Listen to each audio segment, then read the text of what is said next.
coming before you. Thank you. Thank you both for your arguments. Appreciate it. Next case on the docket is State of Florida versus VOLMAR.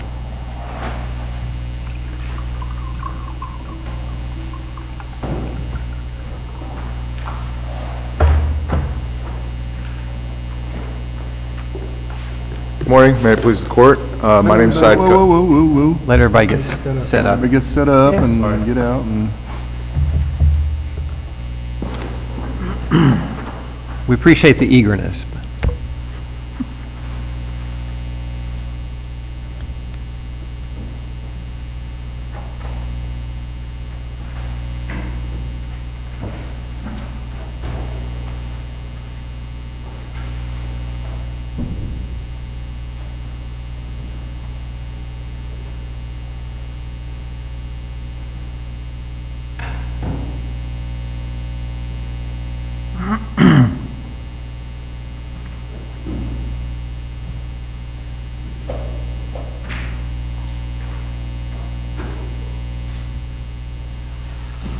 Okay, whenever you're ready.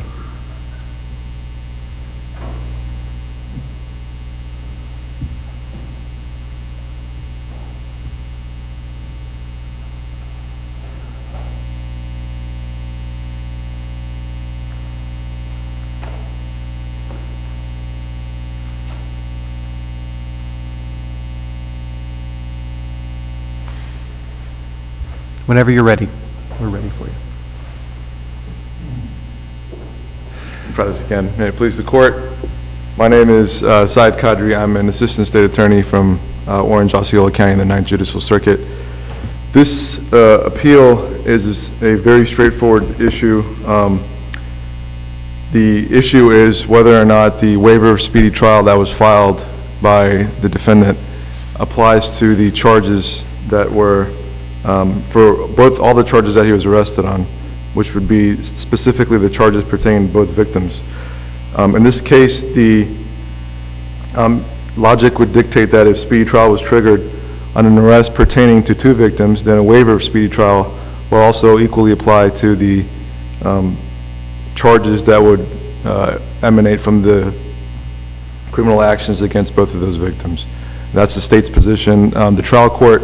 Are you saying that simply because he was arrested at the same time on these charges, even though one was filed and one wasn't, that's a distinguishing feature from cases that say that if you have two separate victims of a robbery or a murder or whatever, that those are separate crimes even though they arise out of the same criminal episode?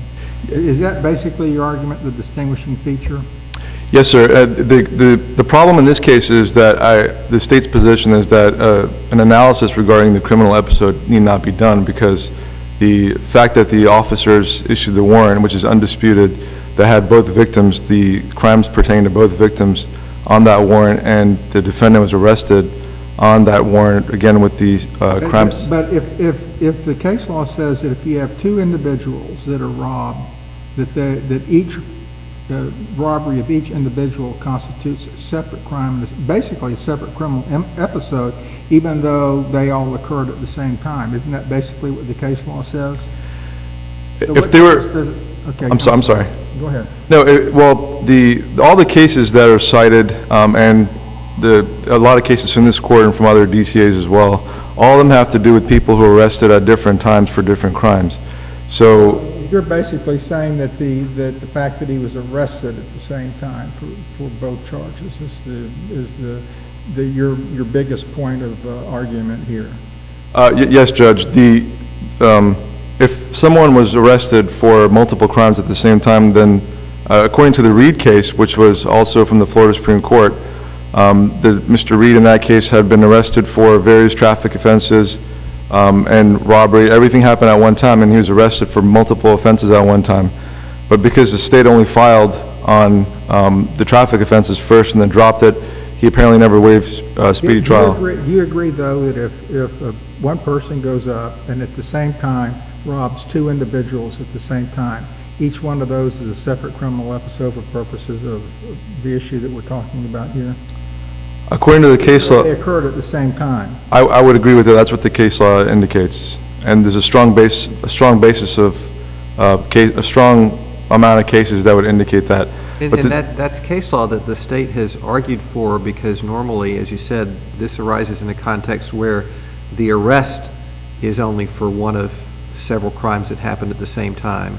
And so the state wants to argue that speedy trial didn't start to run on those other crimes, even though they happened at the same time, because the arrest was only for one crime and they're different.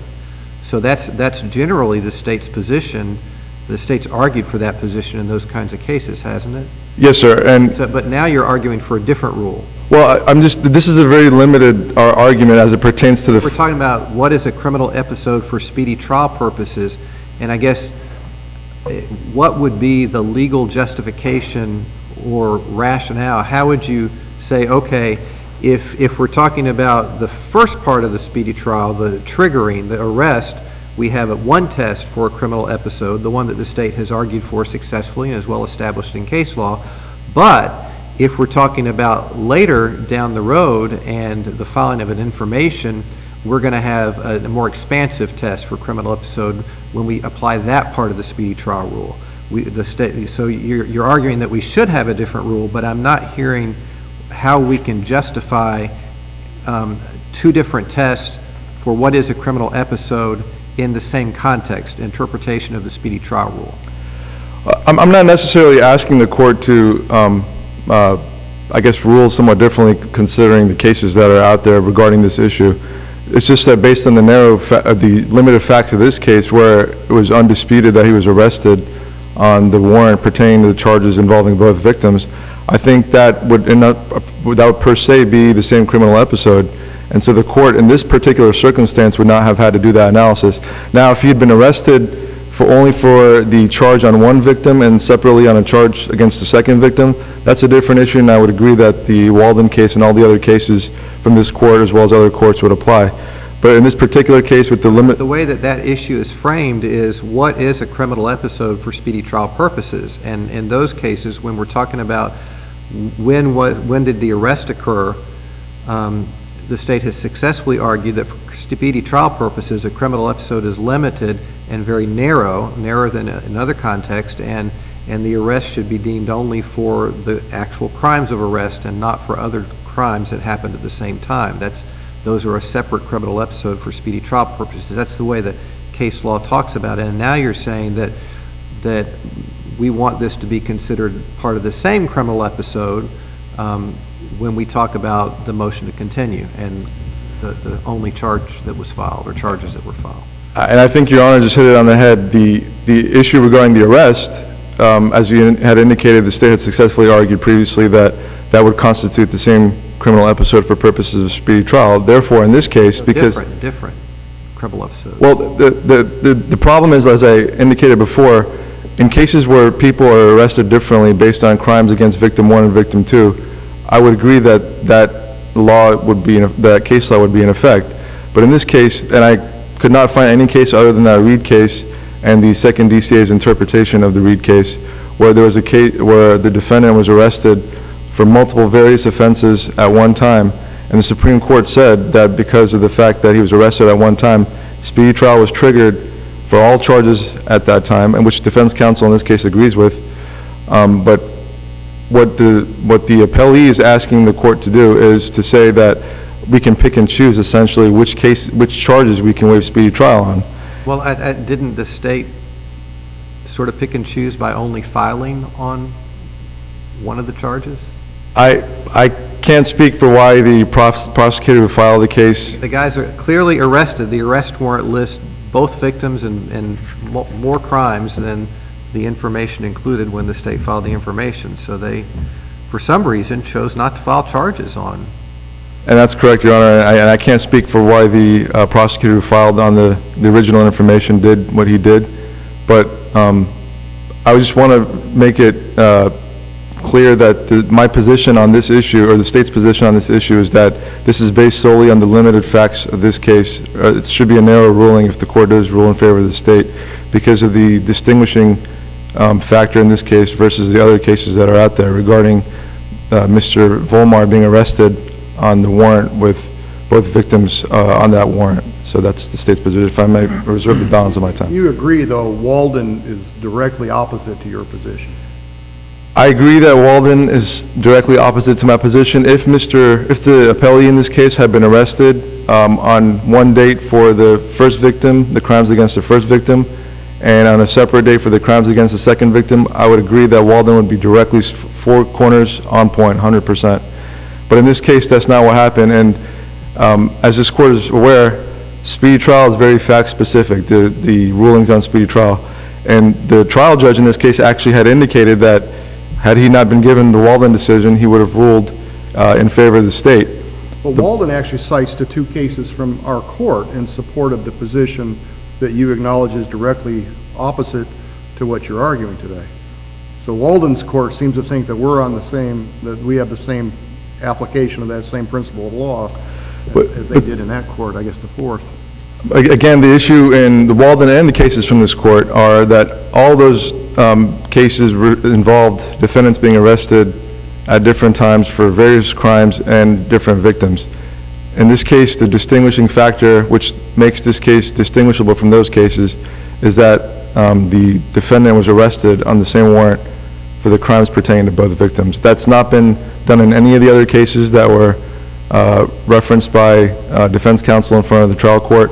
It's not been referenced in any case that I found other than the Reed case, which again would support, I believe, the state's position. If I may reserve the balance of my time. Okay, thank you.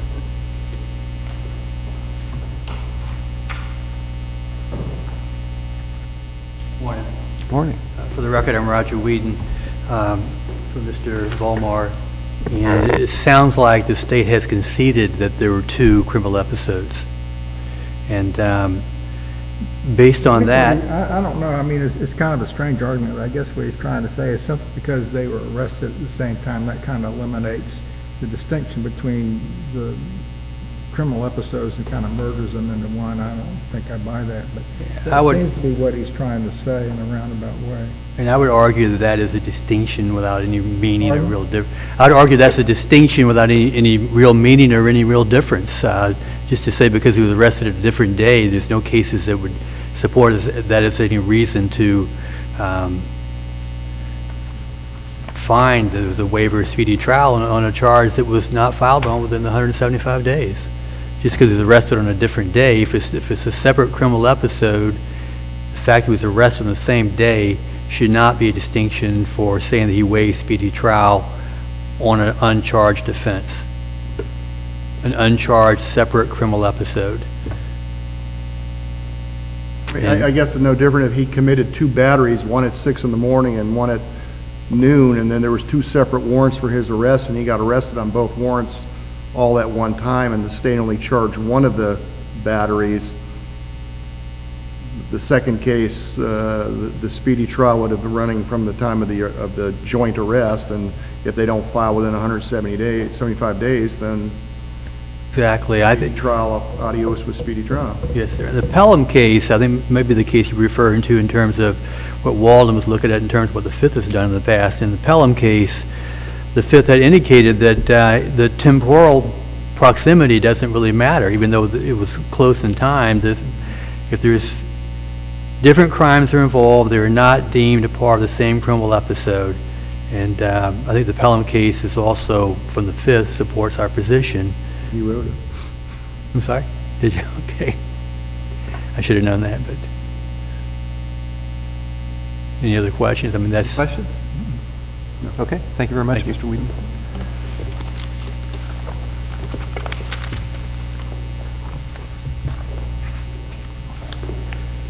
Mr. Whedon pointed out the Pelham case, and I would note from that opinion,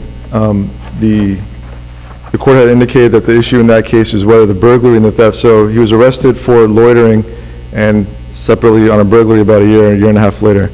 And that this court indicated that the issue in this case is whether the burglary and theft for which the state filed charges against Pelham in 2012 arose from the same conduct or criminal episode as the loitering and prowling for which police arrested him in 2010.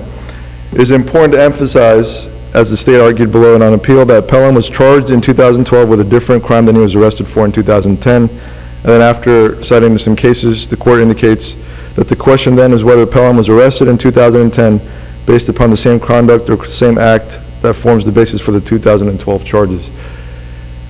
Again, I'm not asking the court to overrule or do anything pertaining to the previous cases. That law is pretty clear regarding the separate victims and separate crimes. But I think the distinguishing factor, and I hate to repeat myself, in this case is the issue regarding both victims being on the same arrest warrant. The problem arises is if he was arrested, the case law indicates that the arrest and someone being taken into custody equates speedy trial starting to run. So if speedy trial is starting to run when he's taken into custody for the crimes against both victims, then naturally, logically, a waiver of speedy trial would also equally apply to the crimes against both victims, because he's filed the waiver of speedy trial that's in the record.